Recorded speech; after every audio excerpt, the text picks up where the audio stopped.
Since you're not going to look up at the screens for anything today, there's a sermon outline in your bulletin.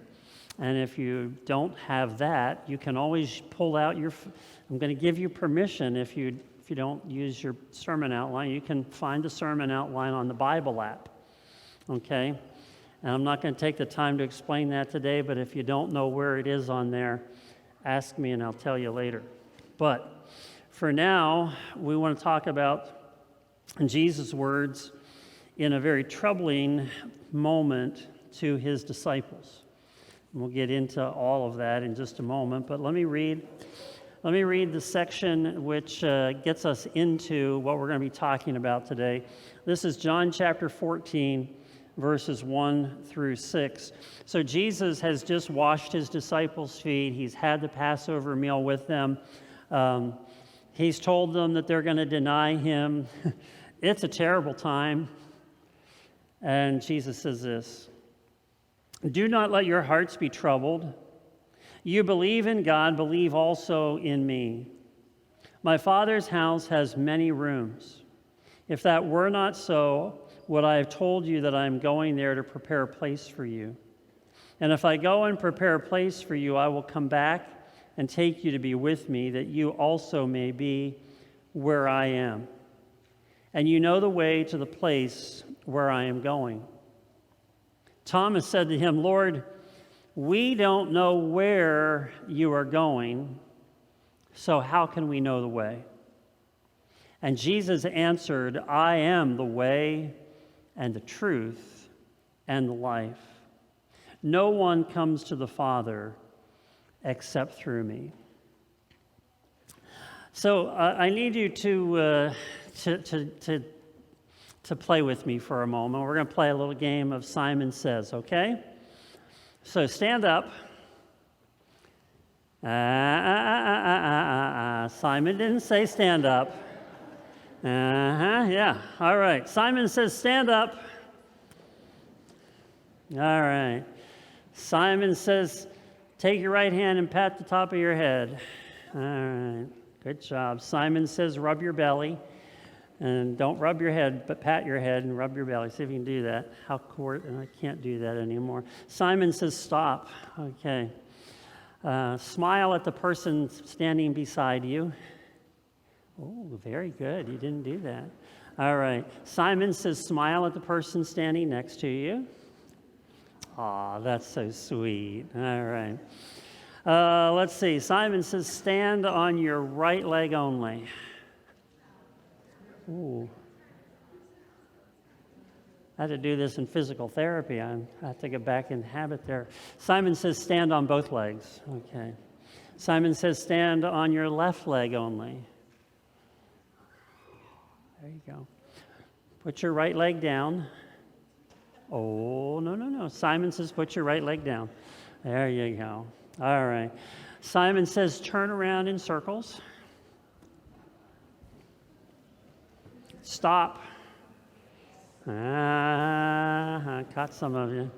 Simon says stop. Simon says congratulate the person next to you and you may be seated, okay?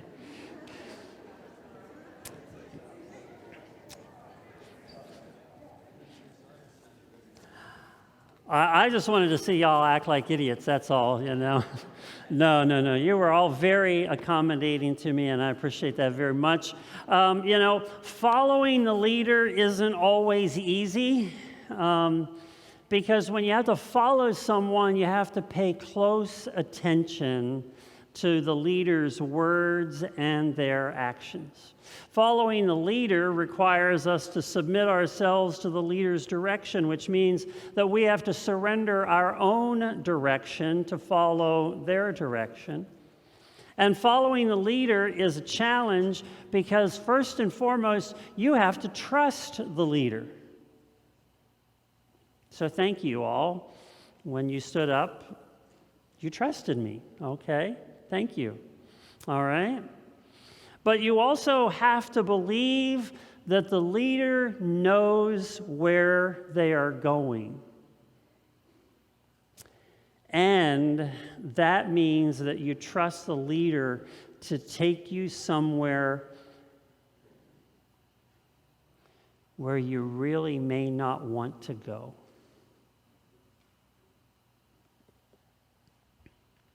Following the leader when you're playing a game is easy. It may be a little embarrassing from time to time, but it's easy, right? But identifying a leader to follow in the game of life is probably one of the most important decisions that you'll ever make. Jesus' invitation was very simple. His words were, "Follow me." He began with some fishermen. He said to Peter and John, to Peter and Andrew and James and John, he said, "Follow me." And they left everything and they chose to follow Jesus. He went on a little bit later and he found this tax collector. His name was Matthew. And Matthew had a very lucrative life, and Jesus said, "Come follow me." And Matthew's question wasn't, well, where are we going to stay? What are we going to eat? I mean, those would be all the kind of questions that I would ask somebody if they said, "Follow me." But Matthew left behind the tax collector's booth, and he followed, not knowing where he may end up. Jesus said, "Follow me," to a rich young man one day. And that rich young man, as he conversed with Jesus, heard Jesus' invitation to follow. And Jesus said, "But before you do, sell everything you have and then come follow me." The rich young ruler said, "Nah, not going to do that." And he chose not to follow Jesus. And for the last 2,000 years, the invitation from Jesus has been the same to every person. Come follow me. And some people have chosen to follow Jesus, and some people, like that rich young ruler, have said, no, I don't think so. I don't think so, because that's too hard. It's too challenging. There's too much uncertainty. And can I really trust Jesus? Follow me. Follow me. That was Jesus' challenge. And it's a challenge that he puts before each and every one of us today. Follow me. Now, in the passage we read, what could have been more challenging to Jesus' disciples than what they had just heard? Jesus is going to die. Peter, who has been leader of this group, is going to deny Jesus. The room was troubled. I think it was more than troubled. I think that there were people who were starting to wonder, what is going to happen? What have I been following this man for? Because it doesn't appear that it's what I had wanted to happen. And so their hearts were troubled. And so Thomas asked Jesus the question. He says, "Lord, we don't know where you're going, so how can we know the way?" How can we know the way? I mean, we often talk about Thomas as being a doubter, but I don't think that Thomas is so much a doubter as Thomas is a guy from Missouri. You know, Missouri, the show me state. He just wants to see something. He wants an answer. He doesn't just want, he doesn't just want to do something because somebody told him to do it. He wants to understand why. And so he asks Jesus, he says, "We don't know where you're going. How can we know the way?" And Jesus gives him an answer that has continually confounded people down through the years. Jesus said, "I am the way and the truth and the life." There are three distinct messages here in Jesus' words, but there is one message that you and I need to confront today. If we are going to experience the life of Jesus in the here and now, we must take up the way of Jesus and wed it to the truth of Jesus. To put it more simply, it's this equation. It is the way of Jesus plus the truth of Jesus that equals the life of Jesus. Say this with me one more time. The way of Jesus plus the truth of Jesus equals the life of Jesus. Now, unfortunately, as I mentioned in the opening of the service today, many people have missed the importance of the way of Jesus.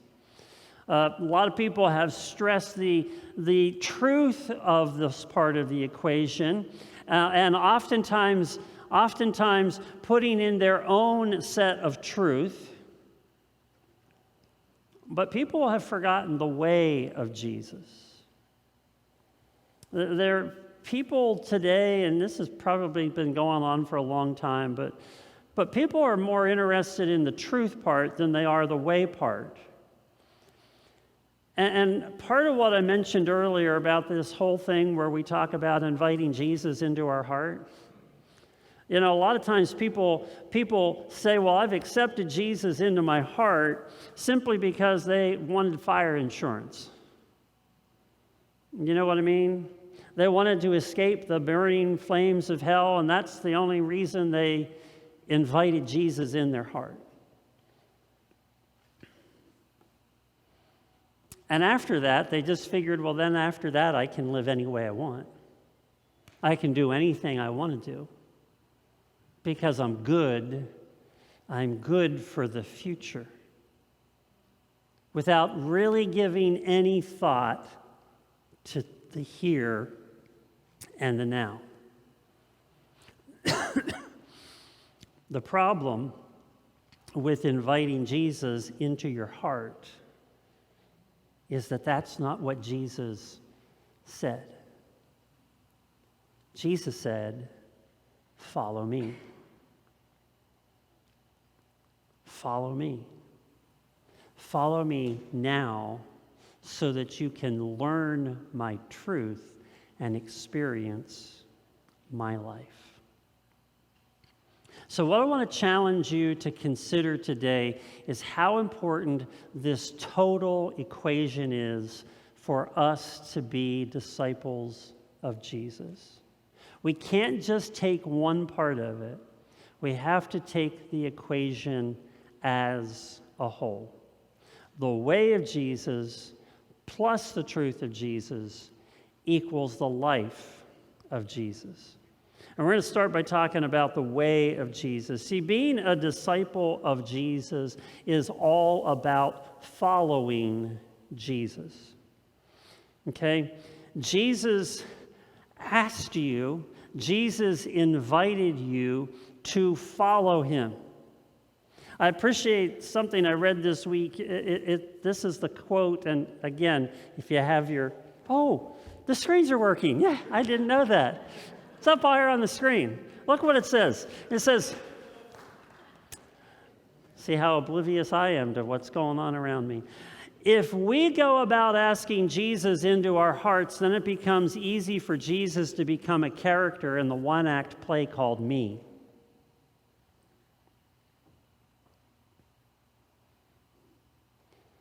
That should make you go, ouch.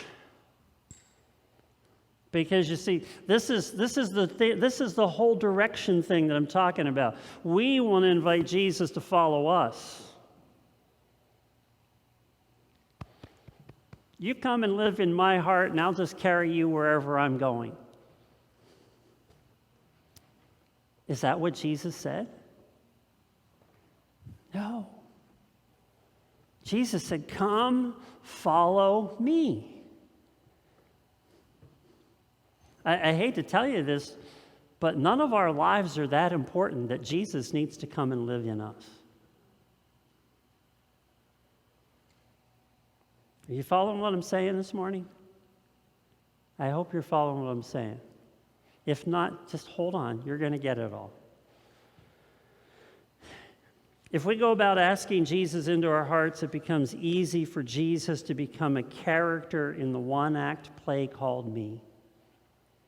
So I think one of the challenges for us living in this day and age is that we think that we invite Jesus to follow us, but as this quote goes on to say, a better way of talking about salvation is to talk about coming to Jesus and following him in order to walk in his ways by entering into his life. You see, the direction matters because it's not Jesus coming to us as much as it is us going to Jesus. And think about the disciples. The disciples were with Jesus so that they could follow him, and by following him, learn his rhythms to his life, to learn the practices that he engaged in, and to learn how to respond in the day-to-day experiences of life. And they didn't do it by themselves. They did it in community. That's why we have to choose to follow Jesus. That's why we have to respond to his invitation to follow him and not the other way around. One of the challenges that we face as disciples of Jesus is that we've chosen an opposite way. We've chosen what the scriptures would refer to as the way of Babylon. We talked about this in the series on Revelation, that we've chosen Babylon. We've chosen this idea of politics and power and everything else over and against the way of Jesus. And the reality is, there are people who are way more faithful in following their politics and everything that's associated with it than the way of Jesus. And the worst part is that so many people have tried to characterize that as Jesus' way. And the lie that we've believed is that Babylon would allow us to worship Jesus in our own way. But what Babylon doesn't want is for us to follow Jesus. And we have to decide, who are we going to follow in this life? Who are we really going to follow? Practicing the way of Jesus in our daily life is something that has to happen intentionally. We're going to come back to this again at the end today, but we have to make an intentional decision to follow Jesus. You don't follow Jesus from a distance. And it's not enough just to know the truth of Jesus. There are a lot of people that know a lot of things about Jesus, but they don't know how to follow Jesus. And knowing the right thing doesn't necessarily equate to doing the right thing or becoming more like Jesus. If you believe that Jesus is the way, then you must walk out the way. You must walk out the life of Jesus. You have to follow Jesus even when following Jesus puts you at odds with the rest of the world. You have to take the whole equation all together. You can't just believe the truth. You can't just experience the life. You have to walk the way of Jesus. I like the way the late Eugene Peterson put it. Eugene Peterson was a pastor. He was the guy who created the Message Bible. He says this, he says, "The way of Jesus is the way that we practice and come to understand the truth of Jesus. Living Jesus in our homes and workplaces with our friends and family." You see, we don't begin to internalize the truth of who Jesus is until we have to walk out what it means to follow Jesus in every area of our life. The way of Jesus is the way that we practice and come to understand the truth of Jesus, living Jesus in our homes and workplaces with our family and our friends. Now, the reality is we live in a day and age where Jesus as the truth gets a whole lot more airplay in our culture than does Jesus as the way. And there are those who believe that if you keep this big, long list of do's and don'ts, that's what identifies you as a Christian. But at the same time, there are a lot of those who are telling us that you have to keep all of these do's and don'ts and believe all of these truths, but they're missing walking the way of Jesus. And as Eugene Peterson tells us here, we come to understand the truth of Jesus by living out the way of Jesus in our everyday life. You see, you can sit here for an hour on Sunday morning, and I can pump you full of all sorts of truth, but it doesn't impact your life until you walk out the doors and you are met with the challenges of everyday life. Because it's when you are challenged about what you believe that you really become what you say you are. Think about this. In Jesus' day, the religious leaders were caught up in trying to remember 613 commandments. If I asked you this morning to repeat the 10 commandments, could you even do that? But think about this. In Jesus' day, there's 613 commandments that people want you to remember. Okay? They want you to know these 613 commandments, and these religious leaders are so caught up in keeping the little details of everyday life that they actually chastise Jesus and his disciples because they fail to keep all 613 commandments. See, they were interested in the truth, but not necessarily the way. And that's why Jesus challenged them time and time and time again.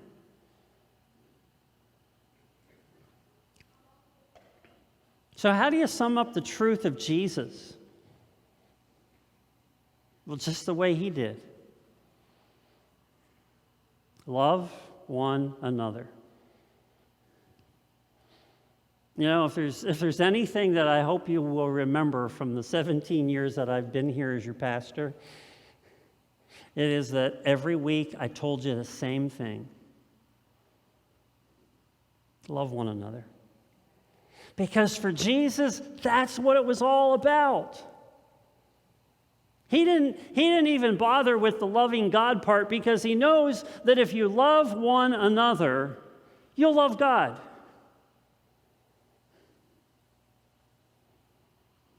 And see, this is where we are challenged.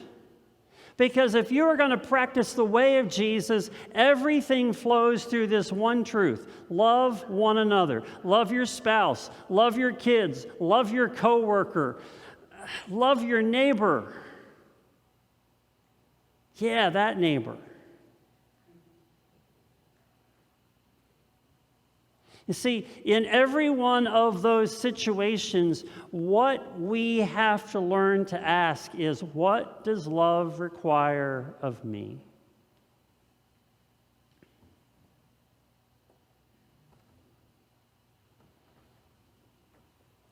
Pastor, what does it say about this in the Bible? Love one another. Well, it says right here, love one another.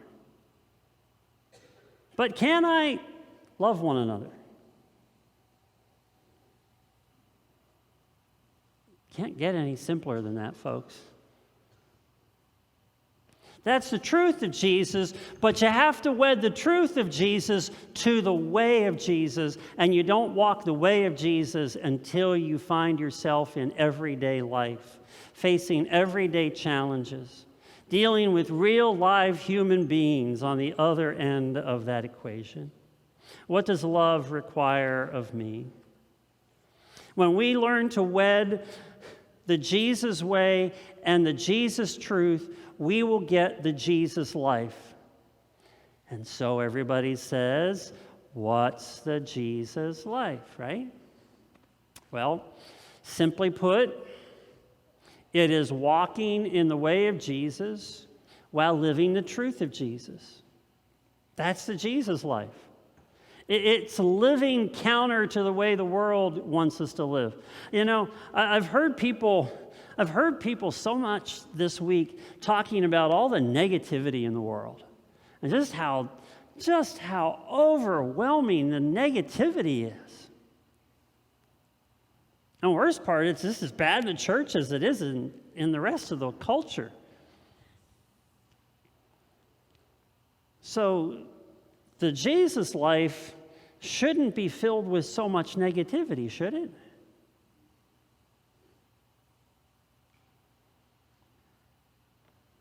That's a rhetorical question. You don't have to answer.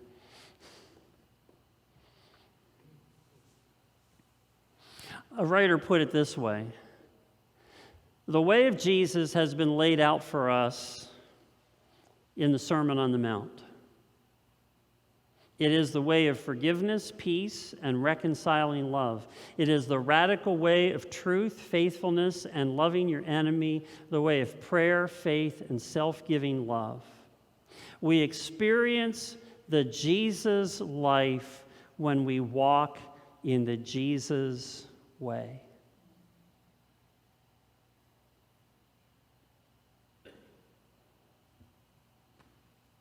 So the life of Jesus is literally our becoming more and more like Jesus as we interact with one another. In Jesus' day, there was a proverb that sort of went this way: may you be covered in the dust of your rabbi. It basically meant that you walk so closely with your rabbi that you are literally covered with the stuff that his feet kick up in front of you. So in Jesus' day, the rabbi, the teacher, he would walk, and as he would walk, he would talk. And if you were a good disciple, you were as close as you could be because you wanted to hear everything the teacher said. And so you would be covered in the dust of your rabbi. How much dust has Jesus kicked up on your life recently? See, when we get dusty and dirty with Jesus, we're going to look different. We're going to sound different. We're going to act differently. We're going to be covered in the dust of our rabbi because we are following him so closely that we identify our life with his life. And here's what I want you to remember from over at the beginning of this message. And I was talking about fire insurance, and some of you were like, huh?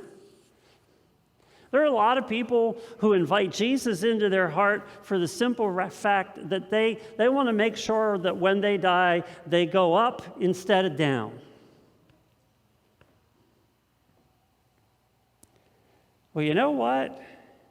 If heaven was the outcome of inviting Jesus into our hearts, then why don't we all go to heaven as soon as we invite him in? Because I don't know about you, but I'd like to live a while.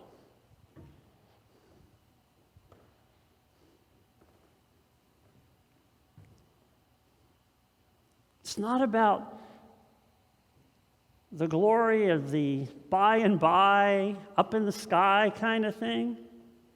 It's about what happens in the here and now.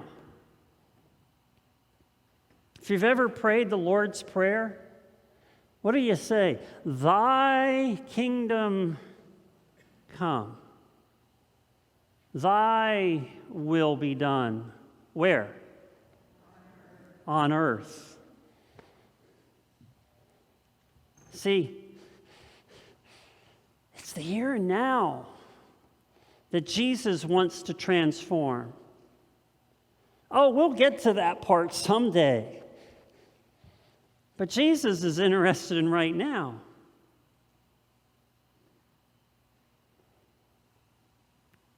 So don't worry about tomorrow. Be focused on what today is all about and how living like Jesus can happen now. If you want to know if you're living the Jesus life, just ask somebody. Just ask somebody.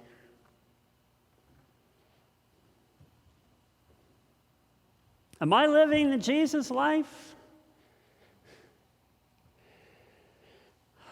If I go back to the nursery and ask my wife,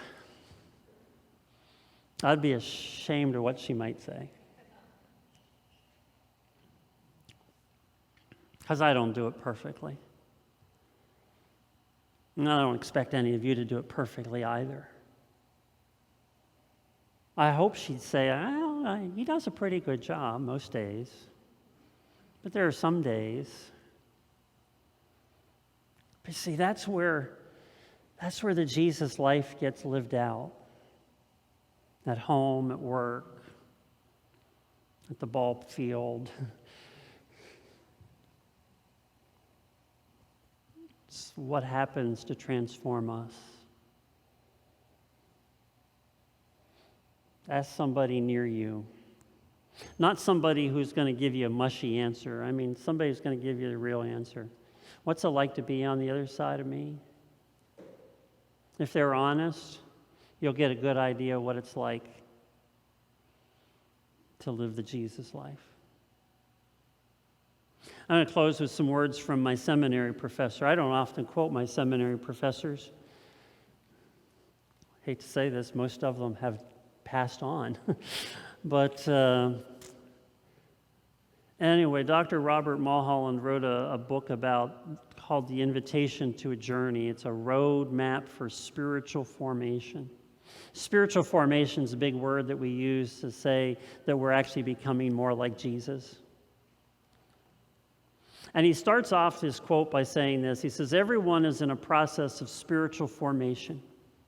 Look at a person next to you and tell them, you're in the process of spiritual formation. Go ahead.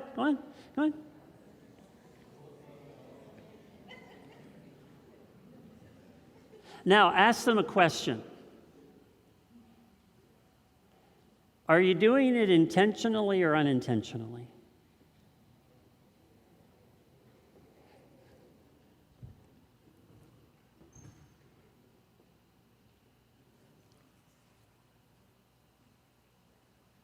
It matters. But let's get back to what he says here. Everyone is in a process of spiritual formation. Now he gets into the nitty-gritty. He says, every thought we hold, every decision we make, every action we take, every emotion we allow to shape our behavior, every response we make to the world around us, every relationship we enter into, every reaction we have toward the things that surround us and impinge upon our lives, all these things. So what's he talking about here? Everyday, ordinary life. All of these things, little by little, are shaping us into some kind of being. Now, before we go to the next slide,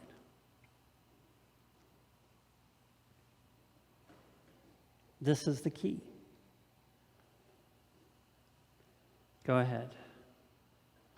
We are being shaped into either the wholeness of the image of Christ or a horribly destructive caricature of that image. Destructive not only to ourselves, but to others. So who do you want to look like? Who do you want to look like? Do you want people to see Jesus in you? Or do you want to project the image of some horribly destructive caricature?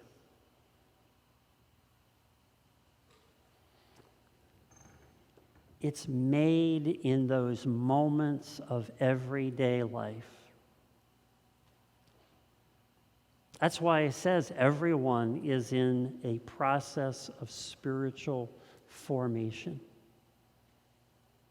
Every decision you make today, every thought that comes your way, every action that you take, it is going to form you. And it is either going to form you into the image of Jesus or into something else. And the question we must confront is whether we are intentionally engaged in the formula that Jesus gave to Thomas. The way of Jesus, the truth of Jesus, equals the life of Jesus. So when I started this morning, I made y'all stand up and do all sorts of strange gyrations because I was asking you to play Follow the Leader. Following the leader can be fun, it can be embarrassing, but the reality is all of us have to choose in this life who we are going to follow as our leader. And for some people, they may say following Jesus is too hard, too challenging, too uncertain. And can you really trust this guy named Jesus who I've never seen? Or am I willing to submit myself to Jesus' leadership? Am I willing to trust him? Am I willing to trust that he knows where we are going? And am I willing to trust that he's going to take me somewhere that maybe I don't want to go, but somewhere he knows where I need to go?